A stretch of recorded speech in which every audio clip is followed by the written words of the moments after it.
उद्धव ठाकरे यांनी भाजप आणि राष्ट्रवादीवर टीका केली आहे। अजित पवार आणि भाजपची नुरा कुस्ती सुरू असल्याचा हल्लाबोल उद्धव ठाकरेंनी केलाय। मतदारांची दिशाभूल करण्याचा डाव आहे। शिंदे मराठी माणसात गोंधळ उडवतायत असाही आरोप उद्धव ठाकरेंकडून करण्यात आला। त्यांचं म्हणणं आहे भाजपने प्रचंड भ्रष्टाचार केलाय। त्यांचं म्हणणं आहे भाजपला नीतिमत्ता नाही। मला वाटतं ही त्यांची नुरा कुस्ती आहे। म्हणजे विरोधी पक्षाला तुम्ही स्पेसच ठेवायची नाही, एकमेकावरती आरोप करायचे आणि निवडून आल्यावर एकत्रच व्हायचे। म्हणजे आता सुद्धा आम्ही एकत्र आलोय आणि मिंदेला मुंबईत ठाण्यात मराठी मतं फोडण्यासाठी म्हणून ते वापरतायत। मिंदेचा वापर त्यासाठी करतायत, म्हणूनच त्याला शिवसेना आणि आमचं चिन्ह दिलंय।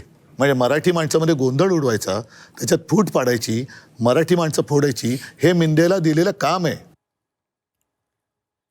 तर अजित पवार आणि भाजपमध्ये नुरा कुस्ती सुरू असल्याचं उद्धव ठाकरे यांनी म्हटलेलं आहे। सोबतच एकनाथ शिंदे यांना मराठी माणसांची मतं फोडण्यासाठी बोलवलेलं आहे असं देखील टीका उद्धव ठाकरेंकडून करण्यात आली आहे।